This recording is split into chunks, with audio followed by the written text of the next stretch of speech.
আসসালামু আলাইকুম এভরিওয়ান, কেমন আছেন সবাই? আশা করি আল্লাহ তাআলার অশেষ রহমতে সবাই খুব ভালো আছেন। আলহামদুলিল্লাহ, আমিও ভালো আছি। স্বর্ণাজ কিচেনে সবাইকে আরও একবার ওয়েলকাম করছি নতুন একটি রেসিপি দেখার জন্য। আজকে শেয়ার করব আটা দিয়ে তুলার মতো নরম তুলতুলে প্যানকেকের রেসিপি। আশা করি আজকের এই রেসিপিটি আপনাদের কাছে ভীষণ ভালো লাগবে। চলুন তাহলে আর কথা না বাড়িয়ে রেসিপি দেখে নেই।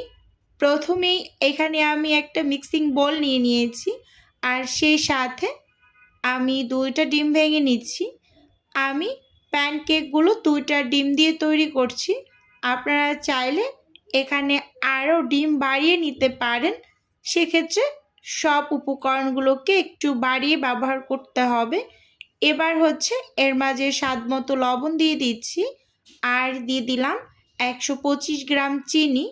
এবার হচ্ছে উইক্স দিয়ে ডিম আর চিনি খুব ভালোভাবে নেড়ে চেড়ে মিশিয়ে নিতে হবে, যতক্ষণ না পর্যন্ত ডিম আর চিনিটা একেবারে খুব ভালোভাবে গলে মিশে যায় ততক্ষণ পর্যন্ত কিন্তু উইক্স দিয়ে অনবরত এই কাজটা করে নিতে হবে। আসলে এই কাজটা একটু ধৈর্য সহকারে করে নেবেন। আর যাদের কাছে ইলেকট্রিক বিটার আছে তারা ইলেকট্রিক বিটার দিয়ে একেবারে অল্প সময়ে কিন্তু করে নিতে পারেন।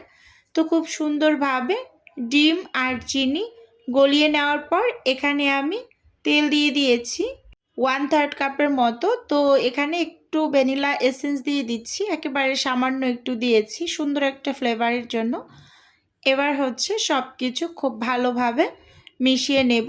এই যে তেলটা আর যে আমি সামান্য একটু ভ্যানিলা এসেন্স ব্যবহার করেছি, তো এটা সম্পূর্ণই অপশনাল। হাতের কাছে না থাকলে স্কিপ করবেন বা একটু লেবুর রস দিয়ে দেবেন, তাহলে ডিমের যে একটা আস্তে গন্ধ থাকে তো সেটা একেবারেই চলে যাবে। তো এখানে আমি এখন শুকনো উপকরণগুলোকে একটু চেলে নিচ্ছি। প্রথমে এখানে মেজারমেন্ট কাপ দিয়ে 1 কাপ আটা নিয়েছি, তো তারপর 1 চা চামচ দিয়ে দিচ্ছি বেকিং পাউডার। এবার এই শুকনো উপকরণগুলোকে চালনি দিয়ে খুব ভালোভাবে চেলে নিয়েছি।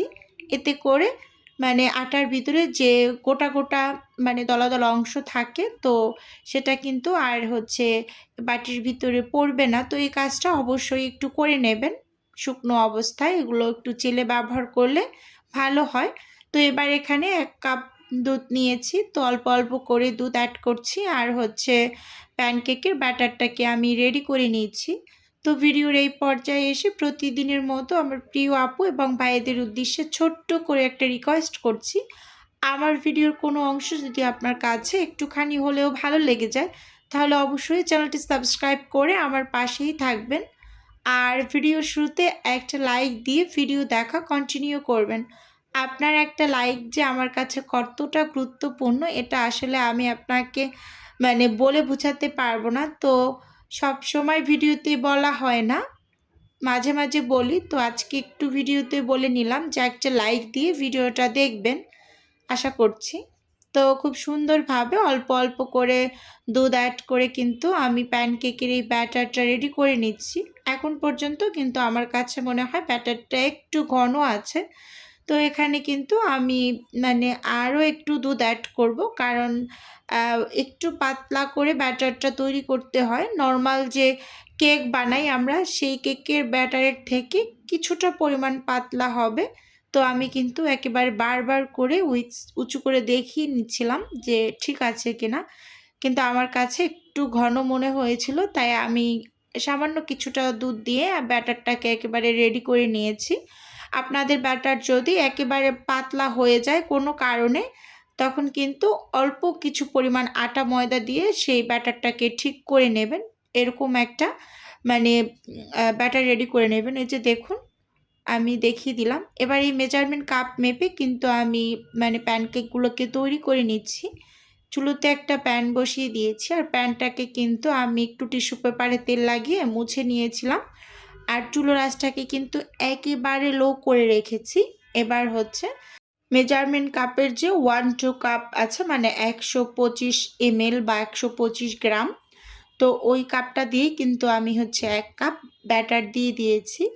এরকম কোনো কাপ, বাটি বা চামচ দিয়ে সবসময় মেপে ব্যাটারটা দেওয়ার ট্রাই করবেন। তাহলে সবগুলো প্যানকেক একই সাইজের হবে আর দেখতে মাশাআল্লাহ খুবই সুন্দর হয়।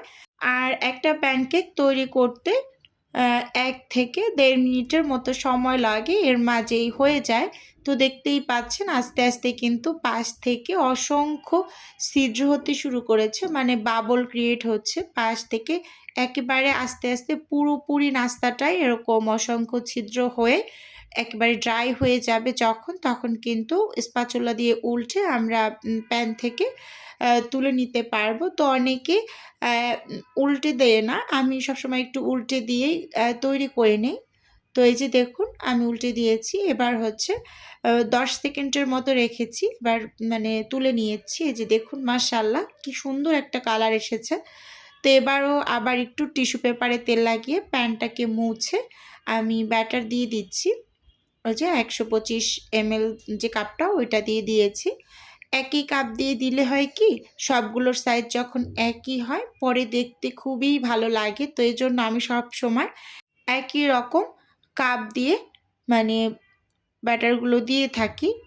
তো এই প্যানকেকটা আমার ২ বাচ্চাই খুব বেশি পছন্দ করে। তো আমি ম্যাক্সিমাম সময় সকালে বা সন্ধ্যার নাস্তায় প্যানকেকটা বানিয়ে থাকি। তো আমরাও মাঝে, মাঝে সকালে বানালে নাস্তা হিসেবে মানে খেয়ে নেই।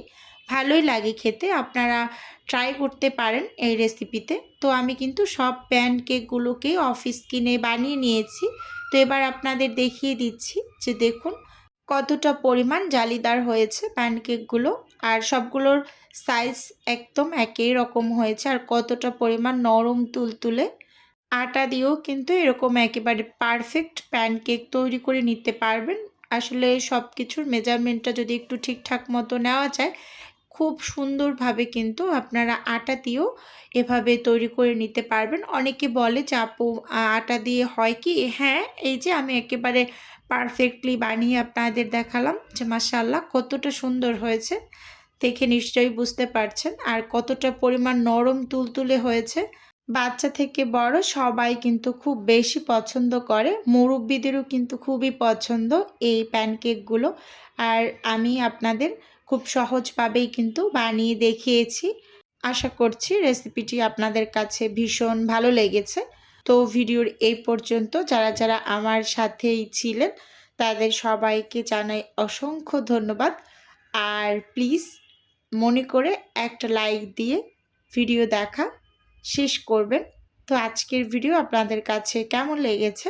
চাইলে অবশ্যই কমেন্টস করে জানাতে পারেন। আপনার মূল্যবান মতামত কমেন্ট সেকশন খোলা আছে। তো বন্ধুরা আপনাদের সাথে একটা প্যানকেক একটু ছিঁড়ে শেয়ার করছি। এই যে দেখুন কতটা পরিমাণ জালিদার হয়েছে ভিতরটা আর অনেকটা নরম তুলতুলে হয়েছে। তো আজকের ভিডিও বন্ধুরা এ পর্যন্তই রাখছি। দেখা হবে নতুন কোনো রেসিপিতে। আল্লাহ হাফেজ।